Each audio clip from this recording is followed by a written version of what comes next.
a lot of psychological thrillers surrounding Stiles this year. Yeah. What's going on there? Tell us more about that. Man, he already said what I'm only allowed to say. He's. Did Jeff tell you that? Is that where that's coming from? No, Lyndon? Who's telling you? You're right. Okay. Yeah, you're right. It's it's kind of that darkness that Deaton warned us about, at the end of last season. For Stiles in particular, I mean, he's an interesting candidate for a host, So, things are basically coming. Like me, Scott, and Allison have very vulnerable minds at this point. Because we left the door open with what we did to sacrifice for our parents, So it's kind of like prime subject. We are prime subjects for any sort of spirits or anything evil to come in and have a great time. I don't know. It's interesting. It's really cool. Like the whole sort of season is very you don't know what's wrong with us. You don't know what it means. You don't know if we're just literally losing it, or if something's coming in and it's dangerous. I mean, I don't know. I can't really say much more than that. It's I think I said a lot. You guys are like, no, keep talking. So now that Lydia sort of left Team Human for Team Banshee, and Stiles is one of the only people in a circle of friends that's a human. Yeah. Is he going to be really struggling with that this second half of the season? Yeah, I mean, he's, being the human, he's very vulnerable, as he's always been. But I think now it's going to be a lot about Stiles kind of dealing, he's not safe. You know what I mean? Like it's kind of like that thing of the superhero's girlfriend, Great, I'm labeling myself now as, because you are all going to print that. Stiles is Scott's girlfriend. Direct quote.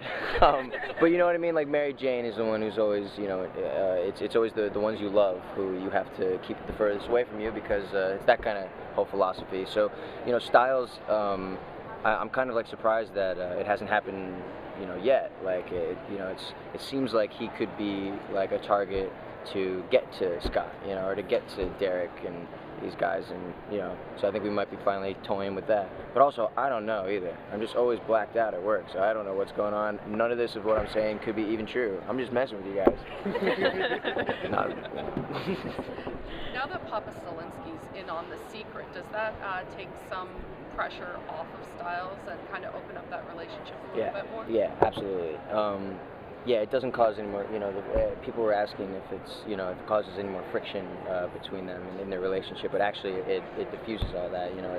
We were having a lot of, we were butting heads a lot, last season, because of what he didn't know, and you could just tell that I was keeping something from him, and it was killing me, making me act weird around him. That was disrupting our relationship. And now I think Stilinski understands why it took Stiles so long to tell him, why he chose the time to tell him that he did, and I think it's gonna bring them closer. It'll strengthen their relationship for sure. Yeah. Oh my God. Oh. Yeah, romance. Wow. I was going to say at the end of 3A we see Lydia with Aiden. Yeah. And so is Stiles going to be butting heads with Aiden at all? Yeah, no. Not at all. Actually, weird enough.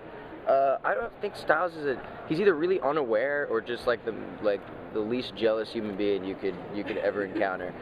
Because I don't understand. I mean, I think he's used to not quite getting what he wants from Lydia, and I think at this point it's he's comfortable with loving her from a distance, and it's sort of he's come to terms with the fact that there needs to be she needs to love him back in order for it to work. You can't just you can't force someone to love you, so he can only do so much. So butting heads, not really.